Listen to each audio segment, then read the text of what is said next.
എന്താ സാറേ വേണ്ടത്?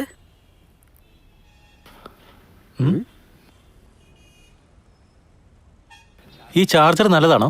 ഇത് മൾട്ടിപ്പിൾ ചാർജറാണ്. ഏത് ഫോണിലും അത് യൂസ് ആവും സാർ. ഇതിന് വാറന്റി വല്ലതും ഉണ്ടോ?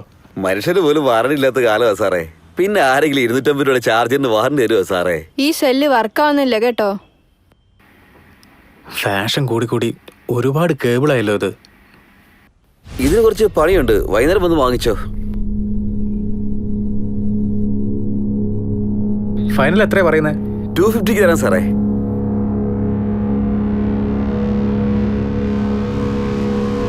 എന്തിനാ നിങ്ങളിപ്പോ വീഡിയോ എടുക്കുന്നേ? വാങ്ങുമ്പോ ഇതൊക്കെ ചെക്ക് ചെയ്യാതെ എങ്ങനെ വാങ്ങാനാ? അയ്യോ നിങ്ങൾ അവിടെ പോയി എടുക്ക്. എന്തിനാ ഞങ്ങളുടെ വീഡിയോ എടുക്കുന്നേ? ക്യാമറ എനിക്ക് വേണ്ട സാറേ. സാറേ അതെ, നിങ്ങളിത് പാക്ക് ചെയ്യ്, ബില്ലെടുക്ക്. എന്റെ ഈശ്വരം, ഇന്ന് ആരെയാണോ കണിയേണ്ടത്? രാവിലെ ഒന്ന് നല്ലൊരു കച്ചവടം നശിപ്പിച്ചു കളഞ്ഞ. ചേട്ടാ, എനിക്ക് ഈവനിങ് ഒരു ഫംഗ്ഷന് പോണം. ചേട്ടാ വന്ന് ഫോണ് വാങ്ങിക്കണം കേട്ടോ. ശരി, വാ പോ. ഇവനൊക്കെ എവിടുന്ന് കുറ്റിയും പറിച്ചു വരുന്നു? നാട് ലങ്ക പോലെ കത്തി നശിക്കുകയാണ്. ഒരു വശത്ത് ബലാത്സംഗം, ഒരു വശത്ത് കൊള്ള, ഒരു വശത്ത് പിടിച്ചുപറി.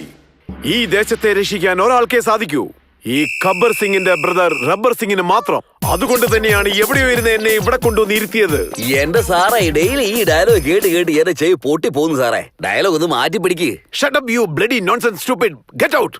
സാറേ വലിയൊരു അറ്റാക്ക് നടക്കാൻ പോവാ സാറേ. അറ്റാക്കോ? അത് ഈ റബ്ബർ സിംഗ് ചാർജ് എടുത്ത സ്റ്റേഷനിലോ? എടോ, നമ്മുടെ AK-47 ലോഡ് ചെയ്ത് എടുത്തോണ്ട് വാ. 100 പേരല്ല 1000 പേര് വന്നാലും അവരെയൊക്കെ നേരിടാൻ നമ്മൾ തയ്യാറാണ്. അവനെ തോക്കുകൊണ്ട് വെടിവെച്ചാലൊന്നും ചാകില്ല സാറേ. അതുപോട്ടെ, എന്നാ തോക്കുകൊണ്ട് വെടിവെച്ചേക്കുന്നേ? അപ്പൊ ഞാനൊരു കാര്യം ചെയ്യാം, മിലിറ്ററിയും കൊണ്ടുവരാം, BSF-നും ഫോൺ ചെയ്യാം. എന്തിനാ സാർ ഒരു കോള് വേസ്റ്റ് ചെയ്യുന്നേ? എപ്പോ നോക്കിയാലും തന്നെ ഇത് തന്നെയാണല്ലോ പറയുന്നത്. ആപത്ത് സമയത്ത് കൊള്ളാവുന്ന എന്തെങ്കിലും ഒരു ഐഡിയ പറയണോ സാർ? ഇത് പിടിച്ചോ, ഇത് ഐഡിയയാണ്. നിന്നോട് ചോദിച്ചത് ഈ ഐഡിയ അല്ലടാ, മിന്നല് പോലുള്ള ഐഡിയ.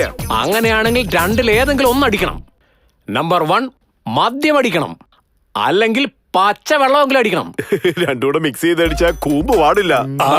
സാറിനെന്താ അങ്ങനെ തോന്നി? അതിരിക്കട്ടെ. എടാ കോൺസ്റ്റബിളെ, ബുള്ളറ്റ് കൊണ്ടാലും ചാവാത്ത, മിലിറ്ററിയും പേടിക്കാത്ത ആ ഗ്രൂപ്പ് ഏതാടോ?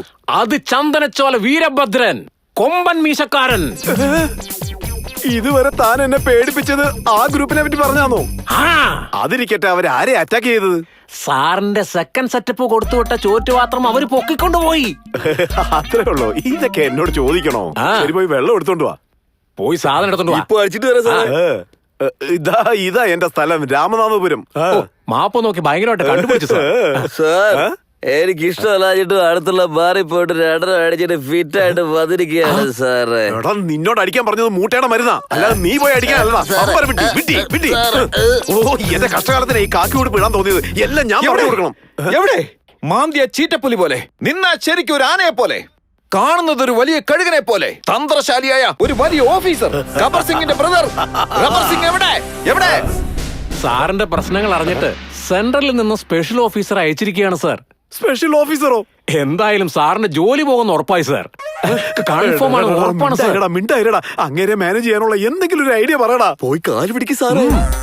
സാറേ നമസ്കാരം സാറേ വന്നാട്ടെ. വരൂ. ആ കസേര എടുത്ത് ഇങ്ങോട്ടോ, ഒന്ന് വേഗം ആട്ടെ. ഇങ്ങോട്ട് ഇരുന്നാടോ, കുടിക്കാൻ എന്തെങ്കിലും എടുത്തോണ്ട് പോടാ, വേഗം വേഗം പോടോ. നമസ്കാരം സാറേ. അല്ല സാറേ, സാർ എന്തിനാ വന്നെന്ന് അറിഞ്ഞിരുന്നെങ്കിൽ. എടാ സൂര്യ, എങ്ങനോ ഇവിടെ എത്തി. CI നിന്റെ ഫ്രണ്ടാണോ? എന്നെ ഒന്ന് പുറത്തിറക്കാൻ പറയടാ. ഞങ്ങളുടെ സ്പെഷ്യൽ ഓഫീസറിനോട് ബഹുമാനമില്ലാതെ സംസാരിക്കാമോ? നിന്നെ കൊന്നെടുക്കാൻ പറഞ്ഞേക്കാം. ഇവൻ സ്പെഷ്യൽ ഓഫീസറോ? എന്റെ കൂടെ ബ്ലാക്ക് ടിക്കറ്റ് വിറ്റവനാ. ഇവനെ കണ്ടിട്ടില്ലേ? അതിന് ഇയാളെ ഡ്യൂട്ടി കൃത്യമായിട്ട് ചെയ്താലല്ലേ കാണാൻ പറ്റൂ. എന്താടാ ഈ നിൽക്കുന്ന ഞങ്ങളുടെ ഇൻസ്പെക്ടർ അത്ര ചീപ്പാണെന്ന് എനിക്ക് തോന്നുന്നുണ്ടോടാ? നിന്റെ ഇഷ്ടത്തിന് നീ പറയുന്നേ.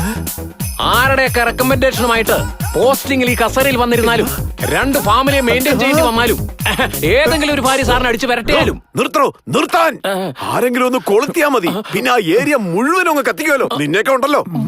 എഴുന്നേക്കടാ. നിന്റെ കാലിലെ സോക്സ് എന്തിടാ? നീ കാലി സോക്സ് ഇല്ലാതെ വരുമ്പോഴേ എനിക്ക് സംശയം ഉണ്ടായിരുന്നു. ആരാടാ നീ? എനിക്കൊന്നും പറയാൻ വീരയുടെ മരുമകനാ ഞാൻ. ഈ കംപ്ലൈന്റ് നിങ്ങളുടെ തരാൻ പറഞ്ഞു വിട്ടതാ. ഏതെങ്കിലും ഒരു വീരയാന്ന് ഞാൻ അങ്ങ് വാങ്ങിക്കണോ? എടുത്തോണ്ട് പോടാ. വാങ്ങിയില്ല എന്ന് പറഞ്ഞാ പോലെ. ഓക്കെ, ഈ കംപ്ലൈന്റ് കൂടെ ഒരു 10,000 രൂപ കൊടുക്കാൻ പറഞ്ഞായിരുന്നു. നിങ്ങൾക്ക് വേണമെങ്കിൽ 10,000 ഞാൻ വേറെ ആർക്കെങ്കിലും കൊടുക്കാം. ക്യാഷ്. നില്ല് സാർ. ആ കംപ്ലൈന്റും ആ കാശും കൊടുത്താ ഇത് ഞാൻ നോക്കിക്കോളാം സാർ. ചെല്ലേ. ആ സൂര്യനെ പിടിച്ച് എത്രയും പെട്ടെന്ന് ലോക്കപ്പിൽ അടയ്ക്ക്. എപ്പൊ നോക്കിയാൽ റബ്ബർ സിംഗ് എന്ന് പറയുന്നത് എനിക്കാണെങ്കിലും ഒന്നും മനസ്സിലാവുന്നില്ല. സാർ ഏ? ഡ്രോവറിൽ നോക്ക്. എനിക്ക് ആ ശീലം ഇല്ലല്ലോ. ഛെ, ഈ ഡ്രോയില് ഓ ഇതായിരുന്നു. ഇനി മൂടി വെച്ചോ. 6 പേരിലാണോ കംപ്ലൈന്റ് തന്നിരിക്കുന്നത്? അവരെ പിടിച്ചങ്ങ് അകത്തിട്ടേക്ക്. ചെല്ലേ. എടാ ആ ഫോണിൽ ഇങ്ങനെ കളിച്ചോണ്ടിരിക്കാതെ നിനക്ക് കടയിലോട്ട് പോകാൻ പാടില്ലേ? അയ്യോ പറഞ്ഞതുപോലെ അത് മറന്നുപോയല്ലോ. നീ എവിടേക്കാടാ പോകുന്നേ? മൊബൈൽ ഷോപ്പിലേക്ക് അച്ഛാ. എന്ത് പറ്റി? ഫോണ് കുത്തി കുത്തി കേടായോ? എന്റെ അല്ല അവരുടെയാ. അവരുടെ? എടാ നിന്റെ ഈ പോക്കൊന്നും ശരിയായിട്ട് എനിക്ക് അത്ര തോന്നുന്നില്ല. ശ്മശാനത്തിലേക്ക് നോക്കി അവരുടെയാന്ന് പറയാൻ നിനക്കെന്താ തലയ്ക്ക് സുഖമില്ലേ? അച്ഛൻ ഇന്നലെ അടിച്ചതിന്റെ കെട്ട് ഇതുവരെ മാറിയിട്ടില്ല. അമ്മേ അച്ഛനോട് ഉള്ളു പോയി കിടക്കാൻ പറ. കുടിച്ചൊരു ബോധം ഇല്ലണ്ടായി. എടാ പീറ ചെറുക്ക, നിന്റെ വാക്കൊന്നും കേൾക്കേണ്ട ആവശ്യം എനിക്കില്ലടാ. എന്താളിയാ ഇത്? എല്ലാരോടും ജോലി മേടിച്ചു തരാന്ന് പറഞ്ഞ് കാശടിച്ചിരിക്കുക. എന്തിനാ നീ പരിപാടിയൊക്കെ? എല്ലാം കളഞ്ഞിട്ട് എന്റെ അടുത്തേക്ക് വാ. ഒരൊറ്റ രാത്രി കൊണ്ട് ഞാൻ നിന്നെ ഹീറോ ആക്കാന്ന്. ഓ അതൊന്നും വേണ്ട അളിയാ. ഇമാതിരി ഉടായ്പൊക്കെ കാണിച്ചതുകൊണ്ടല്ലേ എന്റെ ചേച്ചി അളിയനെ വിട്ടേച്ച് പോയത്. ഞാനിവിടെ ഇരിക്കുന്ന അളിയനെ ഒറ്റക്കാക്കിട്ട് പോയല്ലെന്ന് വെച്ചിട്ടാ. അതും കൂടി അളിയൻ ഇല്ലാണ്ടാക്കണ്ട. നിന്റെ ചേച്ചിയുടെ കാര്യമൊക്കെ ഒന്ന് ഒതുക്കി വെക്ക്. അതാദ്യം ചെയ്യേ. നിനക്ക് ടാലന്റ് ഇല്ലെന്ന് സമ്മതിച്ചോ? നമസ്കാരം സർ. ഇയാളെന്താ ഇവിടെ? എന്താ വേണ്ട? പത്രത്തിൽ പരസ്യം കണ്ടിട്ട് വന്നതാ. ഓ കേറി വാ. അല്ല ഇവിടെ വന്നതിന്റെ ഉദ്ദേശം ചോദിച്ചു. അനിയ, ഇന്നത്തെ പത്രത്തിൽ ജോലിക്ക് ആവശ്യമുണ്ടെന്നുള്ള പരസ്യം കണ്ടായിരുന്നു. എന്റെ ചേട്ടന്റെ മകൻ ഒരു ജോലി വേണമായിരുന്നു. ഇതെന്തിനാ വന്നേക്കുന്നേ? ഹലോ, എന്ത്? നിന്റെ മോൻ MBBS പാസ്സായിന്നാ? ഓക്കെ കലക്ടർ ആവാനുള്ള ഏർപ്പാടുകൾ ചെയ്യാം. ഒരു 50,000 രൂപ ഉടനെ അയച്ചേക്കട്ടാ. ഇവനെന്താ ഈ പേപ്പർ തല തിരിച്ചു പിടിച്ച് വായിച്ചുകൊണ്ടിരിക്കുന്നത്? ഈ പേപ്പറിന്റെ അപ്പുറത്ത് ആരായിരിക്കുന്നത്?